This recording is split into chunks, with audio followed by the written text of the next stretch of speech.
Satan vous a réclamé pour vous cribler comme le froment, pour vous détruire, vous laminer. Je veux parler là des réclamations. Les esprits ancestraux réclament, que ce soit du côté du père ou du côté de la mère. Donc, je te pose la question sur toi-même.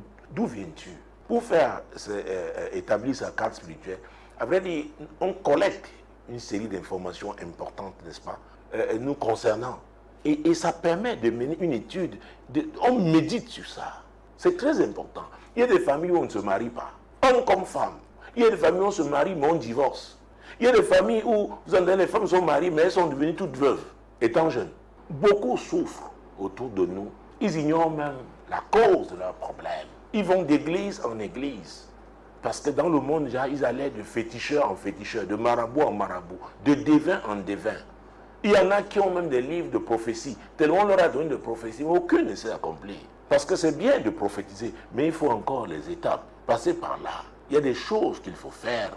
Alors vous qui aspirez au mariage, vous pouvez rencontrer quelqu'un à Toronto, à Sydney, à Pékin, à je ne sais pas quoi, à Douala, à Melbourne, je sais pas, mon Dieu, au Cambodge, et que la personne est appelée à succéder à son père ou au grand-père dans un village quelque part, dans la forêt équatoriale, ou je ne sais pas, en savane, quelque part, où les hauts plateaux. Alors vous rencontrez là-bas, dans vos élans d'amour, chéri et tout, vous ne savez pas.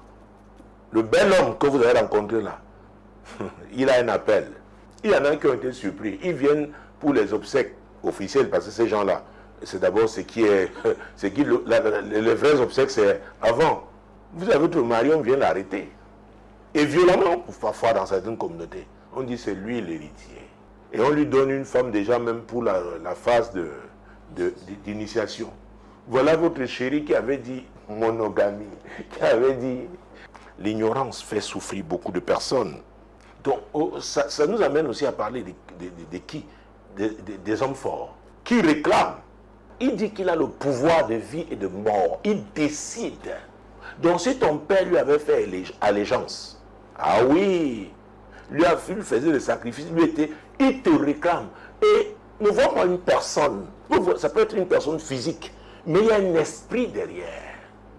Alors si vous êtes sous l'emprise d'un homme fort, peut-être à cause de votre engagement, vous-même vous êtes allé. Et c'est pourquoi fréquenter les féticheurs, c'est terrible. Vous voyez, parfois on dit qu'ils font des scarifications, qu'ils vont blinder les gens. Vous vous livrez vous-même. Dans le psaume 106, quand vous lisez le verset 37, vous lisez le verset, il y a deux versets, verset 26. Il vous dit, ils livraient leurs enfants. Si tu n'es pas marié, la femme que tu dois épouser, selon Dieu, l'homme que tu dois épouser, il y aura des combats spécifiques. Et vous devez mener ce combat pour vous marier. Et ensemble, en tant qu'époux, vous continuez de mener les combats qui sont ceux de Dieu. Et Dieu, et c'est pourquoi il avait dit, mieux vaut la fin d'une chose que son commencement. Parce qu'avec Dieu, on demeure fidèle, c'est dans la gloire. On finit dans la gloire.